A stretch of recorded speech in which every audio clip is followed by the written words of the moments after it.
ज्योति भले ही लोहे की मशीनों में छपती है, लेकिन इसका स्वरूप सोने का है।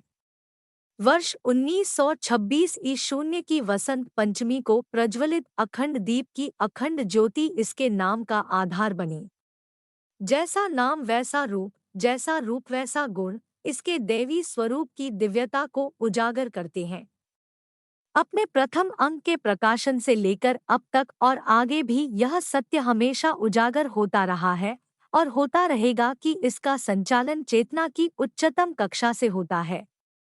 तभी तो इसके अक्षर अक्षर में अमृत, पंक्ति पंक्ति में प्राण और पृष्ठ पृष्ठ में प्रकाश लहराता है। यह युग ऋषि के साधनादीप की अखंडता से प्रकाशित अखंड ज्योति है।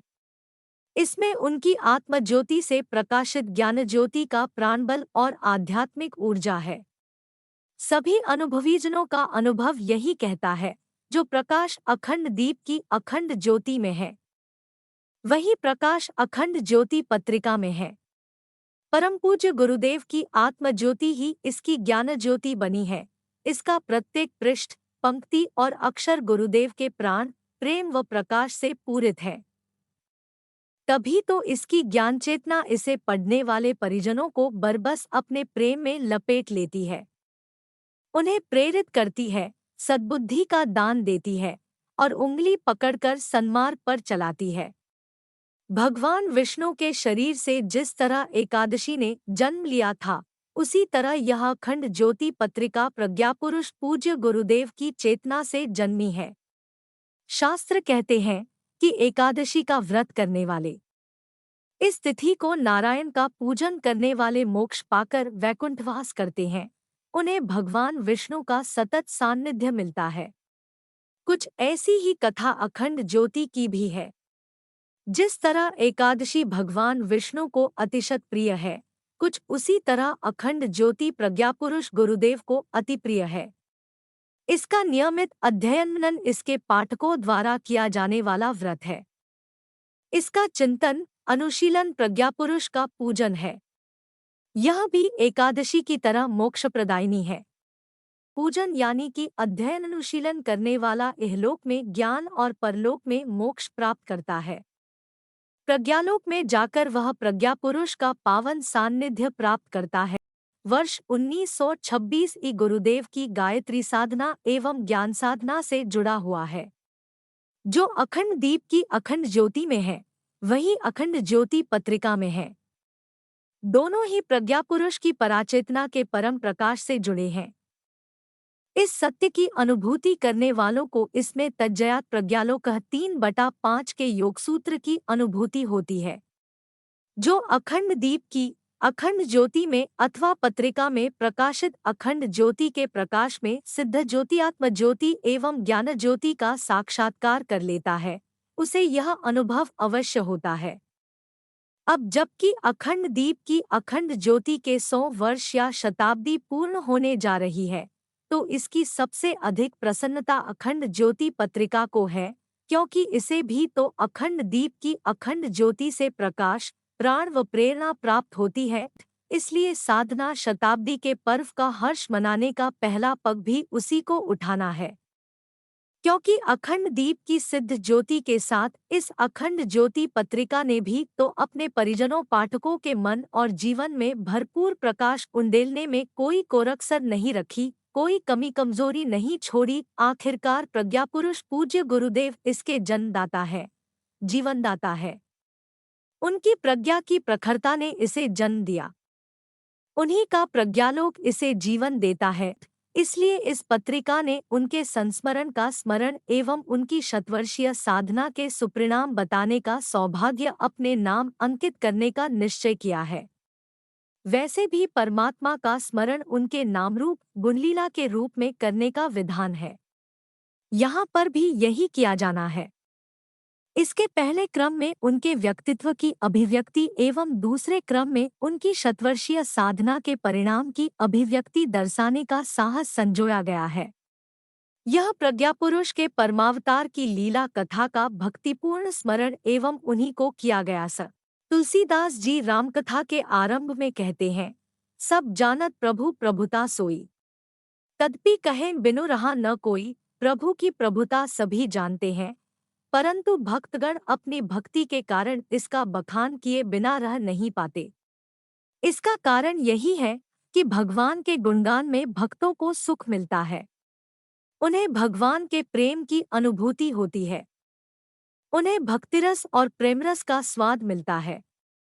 अन्यथा भगवान की अनंतता को भला कौन जान पाया है और कौन कह पाया है।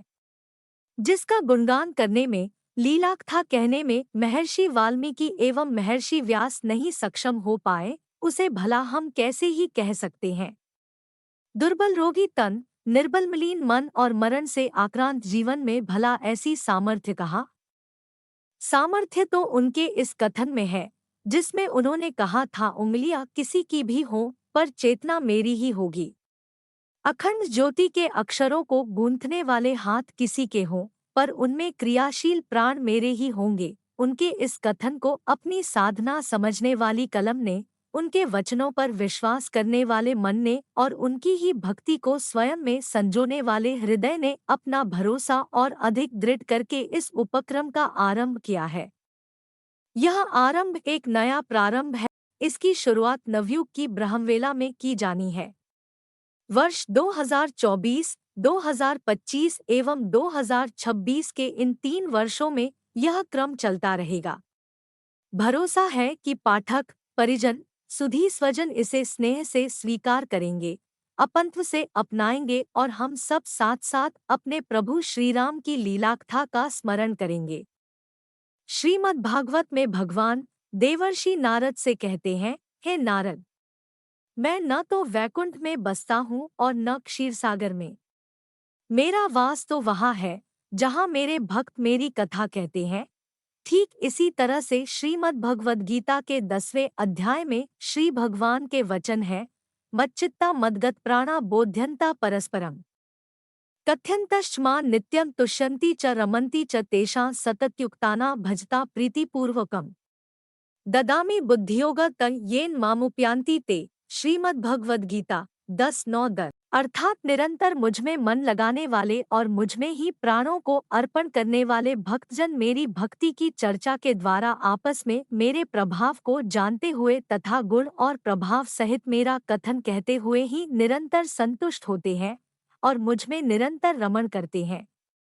उन निरंतर मेरे नामरूप गुण और लीलाकथा को कहने वाले, सुनने वाले और कह सुनकर मेरे से युक्त होने वालों को और प्रेमपूर्वक भजने वाले भक्तों को मैं वह तत्व ज्ञान रूप योग देता हूँ जिससे वे मुझको ही प्राप्त होते हैं।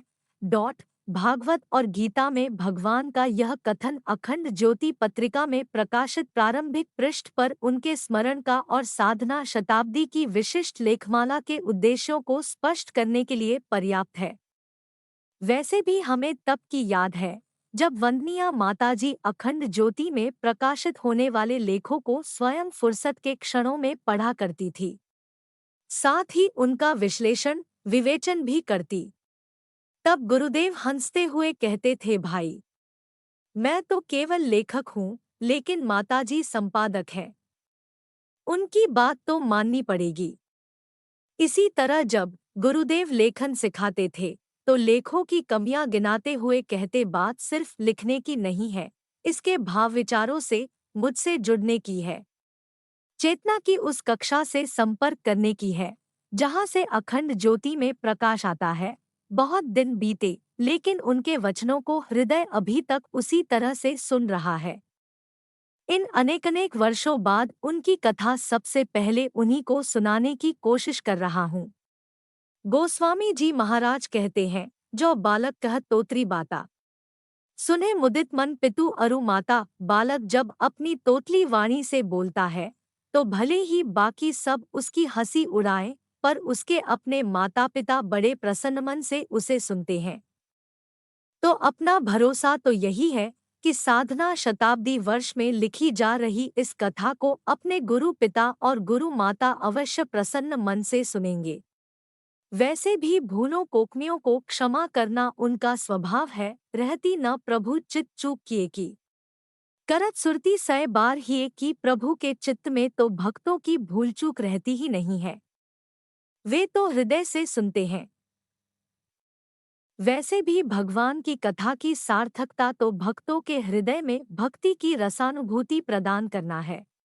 इस प्रयास का प्रकाश तो अगले 3 वर्षों तक प्रकाशित होता रहेगा। हमारे YouTube चैनल अखिल विश्व गायत्री परिवार पंचकुला को सब्सक्राइब करें एवं बेल आइकन जरूर दबाएं ताकि गायत्री परिवार पंचकुला की मिशन से संबंधित गतिविधियों की जानकारी आपको मिलती रहे।